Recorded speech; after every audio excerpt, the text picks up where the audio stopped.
મહાદેવ જાનન સાથે યુદ્ધ જીતીને આવી ગયા? મહાદેવ નહીં, કૈલાસપતિ જાલંધર કહો. જાલંધર, તું અહીં શા માટે?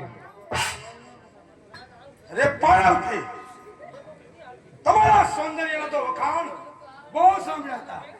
આજે આ જાલંધરે તમારું સૌંદર્ય નિહાળી લીધું. માટે આવો જાલંધરની રાસ શોભા બોલાવો. જાલંધર, તને મારો દીકરો જાણીને માફ કરું છું. ઈ માટે તું પાછો ફરી જા. હા, અરે દીકરા જેવા શબ્દમાં બોલવાય યા જાલંધર નહીં. જાલંધર તો માત્ર એક ખારા સાગરનું સંતાન.